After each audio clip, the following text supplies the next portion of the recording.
Hello, ಎಲ್ರಿಗೂ ನಮಸ್ಕಾರ. Welcome back to my channel. ಎಲ್ಲರೂ ಹೇಗಿದ್ದೀರಾ? ನಾನು ತುಂಬ ಚೆನ್ನಾಗಿದ್ದೀನಿ. ಐ ಹೋಪ್ ನೀವು ಎಲ್ಲ ತುಂಬ ಚೆನ್ನಾಗಿರ್ತೀರಾ ಅಂತ ಭಾವಿಸ್ತಾ ಇವತ್ತಿನ ವ್ಲಾಗ್ನ ಸ್ಟಾರ್ಟ್ ಮಾಡ್ತಾ ಇದ್ದೀನಿ. ಇವತ್ತು ಸ್ಯಾಟರ್ಡೇ ಆಗಿರೋದ್ರಿಂದ ಶಾಪಿಗೆ ಬಂದು ಪೂಜೆ ಎಲ್ಲ ಮುಗಿಸಿ ಒಂದು 4 ಜನ ಕಸ್ಟಮರ್ ಇದ್ರು. ಕಸ್ಟಮರ್ ಅಟೆಂಡ್ ಮಾಡಿ ಇವಾಗ ದೇವಸ್ಥಾನಕ್ಕೆ ಹೋಗಿ ಬರೋಣ, ತುಂಬ ದಿನ ಆಗಿತ್ತು ಅಂತ ಅಂದ್ಬಿಟ್ಟು ದೇವಸ್ಥಾನಕ್ಕೆ ಹೋಗೋಣ ಅಂತ ಅನ್ಕೊಂಡಿದ್ದೀನಿ. ಅಲ್ಲಿ ತುಂಬ ವಿಶೇಷವಾಗಿ ಪೂಜೆ ನಡೆಯುತ್ತೆ. ಅಲ್ಲಿದು 4 ಕ್ಲಿಪ್ಪಿಂಗ್ಸ್ ಆ್ಯಡ್ ಮಾಡಿರ್ತೀನಿ, ನೋಡ್ಕೊಂಡು ಬನ್ನಿ ಅದು ಹೇಗಿದೆ ಅಂತ. ಹಾಯ್ ಹಲೋ, ಎಲ್ರಿಗೂ ನಮಸ್ಕಾರ. ಇದು ನಂದು 3ನೇ ಯೂಟ್ಯೂಬ್ ಬ್ಲಾಗ್ ಆಗಿರೋದ್ರಿಂದ ಎಲ್ಲರೂ ಹೀಗೆ ಎಲ್ಲ ಸಪೋರ್ಟ್ ಮಾಡ್ತಾಯಿರಿ ಅಂತ ಕೇಳ್ಕೊಳ್ತಿದ್ದೀನಿ. ಮನೇಲೆಲ್ಲ ಕೆಲಸ ಮುಗಿಸಿ ಹಾಗೆ ಮನೇಲೆಲ್ಲ ಪೂಜೆ ಮಾಡಿ ಟಿಫನ್ ಮಾಡಿಕೊಂಡು ಅಂಗಡಿಗೆ ಬಂದೆ. ಮಧ್ಯಾಹ್ನ 1:30 ತನಕ ಅಂಗಡಿಲಿರೋಣ, ಆಮೇಲೆ ದೇವಸ್ಥಾನಕ್ಕೆ ಹೋಗೋಣ ಅಂತ. ದೇವಸ್ಥಾನಕ್ಕೆ ಬರೋದ್ರೊಳಗೆ 1:30 ಆಗೋಗಿತ್ತು. ತುಂಬ ಮಳೆ ಬೇರೆ ಬರ್ತಾಯಿತ್ತು. ಇದೇ ನೋಡಿ ದೇವಸ್ಥಾನ, ಇಷ್ಟು ಪವರ್ಫುಲ್ ದೇವಸ್ಥಾನ. ನಮ್ಮ ಊರ ಹತ್ರದಲ್ಲೇ ಇದ್ಕೊಂಡು ನಮಗೆ ಇಷ್ಟು ವರ್ಷ ಗೊತ್ತಿರಲಿಲ್ಲ. ತುಂಬ ಪವರ್ಫುಲ್ ಅಂತ ಹೇಳ್ತಾರೆ. ಇದನ್ನು ಎಲ್ರಿಗೂ ಒಳ್ಳೆಯದಾಗಿದೆ, ನಮಗೂ ಕೂಡ ಒಳ್ಳೆಯದಾಗಿದೆ. ನೋಡಿ, ಇದು ದೇವಸ್ಥಾನ ಹೊಸ್ದಾಗಿ ಕನ್ಸ್ಟ್ರಕ್ಷನ್ ಮಾಡೋಕ್ಕೆ ಕಲ್ಲುಗಳೆಲ್ಲನೂ ಇಟ್ಟಿದ್ದಾರೆ, ಎಲ್ಲ ರೆಡಿ ಮಾಡ್ತಾ ಇದ್ದಾರೆ. ತುಂಬ ಒಳ್ಳೆಯ ದೇವಸ್ಥಾನ ಇದು, ಶನೈಶ್ಚರ ಸ್ವಾಮಿ ದೇವಸ್ಥಾನ. 1:30ಗೆ ಕರೆಕ್ಟಾಗಿ ಪೂಜೆ ನಡೆಯುತ್ತೆ, ನೋಡ್ಕೊಂಡು ಬರೋಣ ಬನ್ನಿ. ದೇವರಿಗೆ ಬೆಣ್ಣೆ ಅಲಂಕಾರ ಮಾಡಿದ್ದಾರೆ ಈ ವಾರ. ನೋಡಿ ಎಷ್ಟು ಚೆನ್ನಾಗಿ ಕಾಣಿಸ್ತಿದೆ ಅಂತ. ಹಾಗೆಯೇ ಪೂಜೆನೂ ಕೂಡ ತುಂಬಾ ಚೆನ್ನಾಗಿ ಮಾಡ್ತಿದ್ದಾರೆ. ಮಹಾಮಂಗಳಾರತಿ ನಡೀತಾ ಇದೆ ನೋಡಿ. ಒಂದು ವಾರ ಹೋಗಲಿಲ್ಲ ಅಂದ್ರೂ ನನಗೇನೋ ಮಿಸ್ ಮಾಡ್ಕೊಳ್ತಿದ್ದೀನಿ ಅಂತ ಅನಿಸುತ್ತೆ. ಒಂಥರ ಪಾಸಿಟಿವ್ ವೈಬ್ಸ್ ಇರುತ್ತೆ. ಹೋಗಿ ಬಂದಿದ್ದ ದಿನ ಎಲ್ಲ ಸಮಾಧಾನ ಇರುತ್ತೆ. ಆ ವಾರ ಪೂರ್ತಿ ನಿಶ್ಚಿಂತೆ ಆಗಿರ್ಬೋದು. ಕಷ್ಟ ಅಂತ ಬಂದವ್ರಿಗೆ ಭಗವಂತನಿಂದ ಒಳ್ಳೆಯದೇ ಆಗಿದೆ. ತುಂಬ ಜನ ಬರ್ತಾರೆ ಇಲ್ಲಿಗೆ. ನೀವೇನಾದರೂ ವಿಸಿಟ್ ಮಾಡಬೇಕು ಅಂತಂದರೆ ಇದು ಇರೋದು ಶಿರದನಹಳ್ಳಿ, ರಾಮನಾಥಪುರ ಪಕ್ಕ, ಹಾಸನ ಡಿಸ್ಟಿಕ್ಕು. ಮೆರೆಯೋದವ್ರಿಗೂ ಪೂಜೆ ಎಲ್ಲ ಮುಗಿಸಿ ಆಚೆ ಕಡೆ ತೊಗೊಂಬಂದು ಮೆರೆಸ್ತಾರೆ. ಇದನ್ನು ವಾರ ಪ್ರತಿ ಶನಿವಾರ ಇದೇ ರೀತಿ ಪೂಜೆ ನಡೆಯುತ್ತೆ, ವಿಶೇಷವಾದ ಪೂಜೆ ನಡೆಯುತ್ತೆ. ಇದು ಮಸಣಿಕಮ್ಮನವರ ದೇವಸ್ಥಾನ, ಶನೈಶ್ಚರ ಸ್ವಾಮಿ ದೇವಸ್ಥಾನದ ಪಕ್ಕದಲ್ಲೇ ಇರೋದು. ಅಂದರೆ ಪಿರಿಯಾಪಟ್ಟಣದಮ್ಮ ಅಂತ ಹೇಳ್ತಾರಲ್ವ ಅದು. ಇದು ಕೂಡ ತುಂಬಾ ಪವರ್ಫುಲ್ ಅಂತಲೇ ಹೇಳ್ಬೋದು. ವಾರ ಇಲ್ಲೂ ಬಂದು ಕಾಯಿ ಕಟ್ಟಿ ಹರಕೆ ಮಾಡ್ಕೊಂಡು ಹೋಗ್ತಾರೆ. ಎಲ್ರಿಗೂ ಅದು ಹರಕೆ ನೆರವೇರಿದೆ ಅಂತ ಬಂದು ಪೂಜೆ ಮಾಡಿಸ್ಕೊಂಡು ಹೋಗೋದು ಎಲ್ಲ ರೀತಿ ಮಾಡ್ತಾರೆ. ಇದು ಕೂಡ ನಾನು ನಂಬಿದ್ದೀನಿ ಅಂತಲೇ ಹೇಳ್ಬೋದು. ಅಲಂಕಾರ ನೋಡಿ ಎಷ್ಟು ಚೆನ್ನಾಗಿ ಮಾಡಿದ್ದಾರೆ. ಆ ತಾಯಿನ ನೋಡೋದಕ್ಕೆ ಒಂಥರ ಖುಷಿ ಆಗುತ್ತೆ. ಆ ಹೊಂಬಳೆ ಎಲ್ಲ ಹಾಕಿ ಅಷ್ಟು ನೀಟಾಗಿ ಅಲಂಕಾರ ಮಾಡಿರ್ತಾರೆ, ನೋಡೋದಕ್ಕೆ ಒಂಥರ ಖುಷಿ ಆಗುತ್ತೆ. ನೋಡಿ, ಅದು ಕಾಯಿ ಕಟ್ಟಿರ್ತಾರಲ್ವ, ಅದಕ್ಕೆಲ್ಲ ಆಶೀರ್ವಾದ ಮಾಡ್ಕೊಂಡು ಬರ್ತಾ ಇದೆ.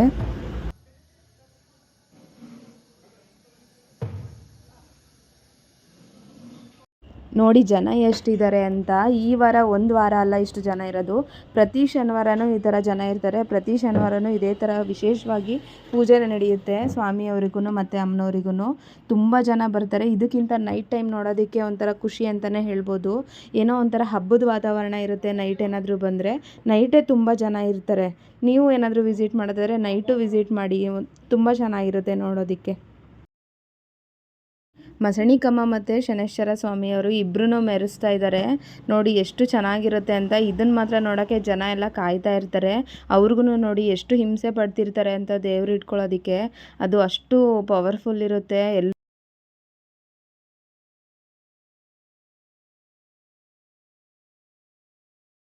ಆ ಚಂಡೆ ವಾದ್ಯಕ್ಕೂ ಈ 2 ದೇವರುಗಳು ಮೆರೆಯೋದಕ್ಕೂ ನೋಡೋಕ್ಕೆ ಒಂಥರ ಕಣ್ಣಿಗೆ ಆನಂದ ಸಿಗುತ್ತೆ ಫ್ರೆಂಡ್ಸ್. ನೀವೊಂದು ಸರಿ ಬಂದು ವಿಸಿಟ್ ಮಾಡಿ ನೋಡಿ. ಎಲ್ರಿಗೂ ತುಂಬ ಒಳ್ಳೆಯದಾಗಿದೆ ಇಲ್ಲಿ ಈ ದೇವಸ್ಥಾನದಿಂದ.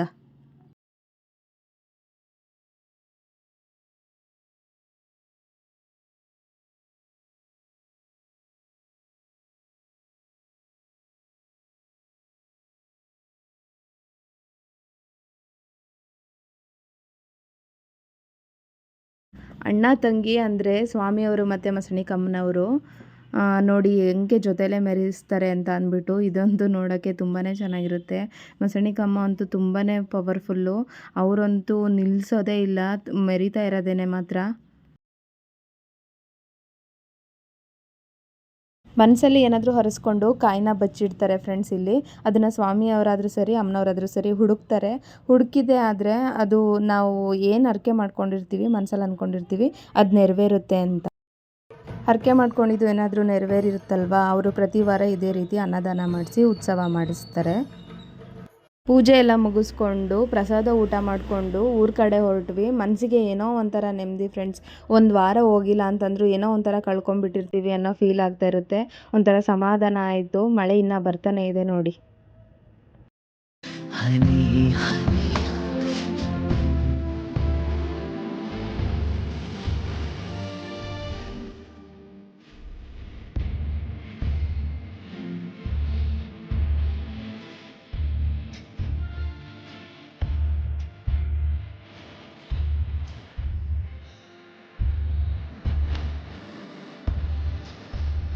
ಕೇರಳಾಪುರ ಬಂದ್ವಿ. ಪಾರ್ಲರಲ್ಲಿ ಕಸ್ಟಮರ್ ವೆಯ್ಟ್ ಮಾಡ್ತಿದ್ರು ಅಂತ ನಾನು ಪಾರ್ಲರ್ ಕಡೆ ಡ್ರಾಪ್ ತೊಗೊಂಡೆ. ಅಮ್ಮ ಅಪ್ಪನನ್ನು ಪಾರ್ಲರಿಗೆ ಡ್ರಾಪ್ ಮಾಡಿ ಅವರು ಮನೆಗೆ ಹೊರಟರು. ಶಾಪ್ ಎಲ್ಲ ಕ್ಲೋಸ್ ಮಾಡಿ ನನ್ನ ಫ್ರೆಂಡು ದೇವಸ್ಥಾನಕ್ಕೆ ಹೋಗೋಣ ಬಾ ಅಂತ ಕರೆದ್ಲು. ಹಾಗಾಗಿ ಇಬ್ಬರು ದೇವಸ್ಥಾನಕ್ಕೆ ಹೋಗ್ತಾ ಇದ್ದೀವಿ. ದೇವಸ್ಥಾನಕ್ಕೆ ಬಂದ ಅಂತ ಕೇಳ್ತಾರೆ ಫ್ರೆಂಡ್ಸ್. ನೋಡಿ ಬಿಡು.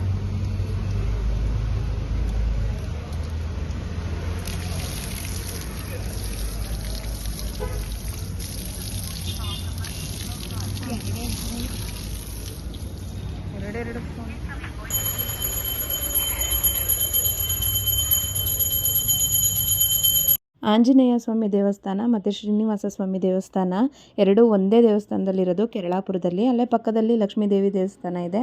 ಅದನ್ನು ದರ್ಶನ ಮಾಡಿಕೊಂಡು ನಾನು ನನ್ನ ಫ್ರೆಂಡು ಅಲ್ಲೇ ಸ್ವಲ್ಪ ಹೊತ್ತು ಕೂತ್ಕೊಂಡ್ವಿ. ಅದಾದ ನಂತರ ಮನೆಗೆ ಹೊರಟ್ವಿ. ಇದು ಸ್ಯಾಟರ್ಡೇ ವ್ಲಾಗ್ ಆಗಿರುತ್ತೆ. ಇನ್ನು ನೆಕ್ಸ್ಟು ಸಂಡೇ ವ್ಲಾಗು ಕಂಟಿನ್ಯೂ ಆಗುತ್ತೆ ನೋಡಿ. ಸ್ಯಾಟರ್ಡೇ ಎಲ್ಲ ಬರೀ ಟೆಂಪಲ್ ರನ್ನೇ ಆಗಿದ್ದರಿಂದ ಭಾನುವಾರ ಬೆಳಿಗ್ಗೆನೇ ನಾನ್ ವೆಜ್ ಮಾಡಿದ್ದೀವಿ. ಸೊ ಬಿರಿಯಾನಿ ಮಾಡಿದ್ದೆ. ಎಲ್ರಿಗೂ ತಿಂಡಿ ಹಾಕೊಟ್ಟೆ. ಇವಾಗ ಬನ್ನಿ ಕಬಾಬು ಎಣ್ಣೆ ಇಲ್ದೇ ಹೇಗೆ ಮಾಡೋದು ಅಂತ ನೋಡೋಣ. ಮೊದಲು ಮೊಸರು ಮತ್ತು 2 ಮೊಟ್ಟೆ ಹಾಕ್ಕೊಳ್ಬೇಕು. ಅದಾದ ನಂತರ garam masala 1 spoon, pepper powder ಒಂದು ಸ್ವಲ್ಪ ಅರಿಶಿನ ಮತ್ತು ಉಪ್ಪು, ಆಮೇಲೆ 3 ಸ್ಪೂನ್ ಕಬಾಬ್ ಪೌಡರು. ಇದು ಹೋಮ್ ಮೇಡ್ ಕಬಾಬ್ ಪೌಡರು. ಅದಾದ ನಂತರ ರೆಡ್ ಚಿಲ್ಲಿ ಪೌಡರು, ಆಮೇಲೆ ಮ್ಯಾಗಿ ಮಸಾಲ ಹಾಕಿ ತುಂಬ ಟೇಸ್ಟ್ ಚೆನ್ನಾಗಿ ಬರುತ್ತೆ, ತುಂಬಾ ರುಚಿಯಾಗಿರುತ್ತೆ. ಇದೆಲ್ಲ ಆದಮೇಲೆ ಸ್ವಲ್ಪ ಕಡಲೆ ಹಿಟ್ಟು ಹಾಕಿ ಹೊಂದ್ಕೊಳ್ಳುತ್ತೆ. ಕಡಲೆ ಹಿಟ್ಟು ಆದಮೇಲೆ ಸ್ವಲ್ಪ ಶುಂಠಿ ಬೆಳ್ಳುಳ್ಳಿ ಪೇಸ್ಟ್ ಹಾಕಿ ಟೇಸ್ಟಿಗೆ. ಇದೆಲ್ಲ ಆದಮೇಲೆ ಮಸಾಲೆನ ಕೈಯಲ್ಲೇ ಚೆನ್ನಾಗಿ ಮಿಕ್ಸ್ ಮಾಡಿ ತೊಳೆದಿರೋ ಚಿಕನ್ ಹಾಕಿ ಮ್ಯಾರಿನೇಟ್ ಆಗೋದಕ್ಕೆ ಬಿಡಿ.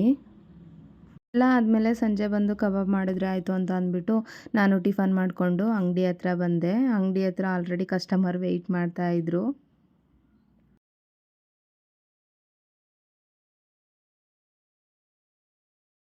ಕೆಲಸ ಎಲ್ಲ ಮುಗಿಸಿ ಮನೆಗೆ ಬಂದೆ. ಗ್ರೀನ್ ಚಿಕನ್ ಚಾಪ್ಸ್ ಮಾಡೋಣ ಅಂತ ಮಾಡ್ತಾಯಿದ್ದೀನಿ. ಬನ್ನಿ ಗ್ರೀನ್ ಚಿಕನ್ ಚಾಪ್ಸ್ ಹೇಗೆ ಮಾಡೋದು ಅಂತ ನೋಡೋಣ. ಒಂದು ಪಾತ್ರೆ ಇಟ್ಟು ಅದಕ್ಕೆ ಎಣ್ಣೆ ಹಾಕಿ ಮೆಣಸು ಹಾಕಿ ಸ್ವಲ್ಪ. ಅದಾದ ನಂತರ ಚಕ್ಕೆ ಲವಂಗ ಏಲಕ್ಕಿ ಎಲ್ಲ ಹಾಕಿ ಫ್ರೈ ಮಾಡಿ, ನಂತರ ಕಸೂರಿ ಮೇಥಿ, ಅದಾದ ನಂತರ ಹಸಿರು ಮೆಣಸಿನ್ಕಾಯಿ ಹಾಕಿ ಫ್ರೈ ಮಾಡ್ಕೊಳ್ಬೇಕು ಚೆನ್ನಾಗಿ. ನಂತರ ಈರುಳ್ಳಿ ಹಾಕಿ ಚೆನ್ನಾಗಿ ಫ್ರೈ ಮಾಡ್ಕೊಳ್ಳೋಣ. ಸ್ವಲ್ಪ ಅರಿಶಿನ ಪುಡಿ, ನಂತರ ಟೊಮೆಟೊ ಹಾಕಿ ಚೆನ್ನಾಗಿ ಸಾಫ್ಟ್ ಆಗೋ ತನಕ ಬಿಡಿ. ಅದಾದಮೇಲೆ ಕೊತ್ತಂಬರಿ ಸೊಪ್ಪು, ಪುದೀನ ಚೆನ್ನಾಗಿ ಮಿಕ್ಸ್ ಮಾಡಿ ಫ್ಲೇಮ್ನ ಆಫ್ ಮಾಡಿ ತಣ್ಣಗಾಗೋದಕ್ಕೆ ಬಿಡಿ. ಒಂದು ಮಿಕ್ಸಿ ಜಾರಿಗೆ ತುರಿದಿರೋ ತೆಂಗಿನಕಾಯಿ ಮತ್ತು ಕಡಲೆ ಹಾಕಿ ನಂತರ ಹುರಿದಿಟ್ಕೊಂಡಿದ್ವಲ್ಲ ಅದು ತಣ್ಣಗಾದ್ಮೇಲೆ ಅದನ್ನು ಹಾಕ್ಕೊಂಡು ಸ್ವಲ್ಪ ನೀರು ಹಾಕ್ಕೊಳ್ಳಿ. ಮಸಾಲೆ ಗ್ರೈಂಡ್ ಮಾಡ್ಕೊಳ್ಳೋಣ. ಗ್ರೈಂಡ್ ಮಾಡಿದಾದಮೇಲೆ ಒಂದು ಪಾತ್ರೆಗೆ ಎಣ್ಣೆ ಹಾಕಿ ಈರುಳ್ಳಿ ಹಾಕಿ ಚೆನ್ನಾಗಿ ಫ್ರೈ ಮಾಡ್ಕೊಳ್ಳೋಣ. ಅದಾದ ನಂತರ ಚಿಕನ್ ಹಾಕಿ ಅದನ್ನು ಚೆನ್ನಾಗಿ ಹುರ್ಕೊಳ್ಬೇಕು. ಸ್ವಲ್ಪ ಅರಿಶಿನ ಪುಡಿ ಮತ್ತು ಸ್ವಲ್ಪ ಉಪ್ಪು ಹಾಕ್ಕೊಳ್ಳೋಣ. ಅರಿಶಿನ ಮತ್ತು ಉಪ್ಪಲ್ಲಿ ಚೆನ್ನಾಗಿ ಚಿಕನ್ನ ಹುರ್ಕೊಳ್ಬೇಕು. ಅದು ನೀರು ಬಿಡೋ ತನಕ ಹುರ್ಕೊಂಡಷ್ಟು ಚೆನ್ನಾಗಿ ಬರುತ್ತೆ. ಹುರಿದಿದ್ದಾದಮೇಲೆ ಗ್ರೈಂಡ್ ಮಾಡಿ ಇಟ್ಕೊಂಡಿದ್ವಲ್ಲ ಅದನ್ನು ಮಸಾಲೆ ಹಾಕಿ ಚೆನ್ನಾಗಿ ಮಿಕ್ಸ್ ಮಾಡ್ಕೊಳ್ಳೋಣ. ಶುಂಠಿ ಬೆಳ್ಳುಳ್ಳಿ ಪೇಸ್ಟು ಹಾಕಬೇಕಿತ್ತು, ಅದು ಹಾಕಿದ್ದೀನಿ, ಬಟ್ ಕ್ಲಿಪ್ಪಿಂಗ್ ಮಿಸ್ ಆಗಿದೆ. ಇದಾದಮೇಲೆ ಚೆನ್ನಾಗಿ ಮಿಕ್ಸ್ ಮಾಡಿ ರುಚಿ ನೋಡಿ. ಗ್ರೀನ್ ಚಿಕನ್ ಮಸಾಲ ರೆಡಿಯಾಗಿದೆ. ಬೆಳಿಗ್ಗೆನೇ ಚಿಕನ್ ಮ್ಯಾರಿನೇಟ್ ಆಗೋಕ್ಕೆ ಬಿಟ್ಟಿದ್ವಲ್ಲ ಅದನ್ನು ಕಬಾಬ್ ಮಾಡ್ಕೊಳ್ಳೋಣ ಬನ್ನಿ. ಇವಾಗ ಸ್ವಲ್ಪನೂ ಎಣ್ಣೆ ಉಪಯೋಗಿಸ್ತಾನೆ ಮಾಡ್ಬೋದು, ತುಂಬಾ ಚೆನ್ನಾಗಿರುತ್ತೆ. ಎಲ್ರಿಗೂ ಟೇಸ್ಟ್ ಮಾಡೋಕ್ಕೊಟ್ಟೆ, ತುಂಬಾ ಚೆನ್ನಾಗಿತ್ತು. ಹಾಗೆ ರೊಟ್ಟಿ ಮತ್ತು ಗ್ರೀನ್ ಚಿಕನ್ ಚಾಪ್ಸಕ್ಕೆ ಕಾಂಬಿನೇಷನ್ ತುಂಬಾ ಚೆನ್ನಾಗಿರುತ್ತೆ. ಇವತ್ತಿನ ವ್ಲಾಗ್ನ ಇಲ್ಲಿಗೆ ಎಂಡ್ ಮಾಡ್ತಾಯಿದ್ದೀನಿ. Thank you for watching. Bye.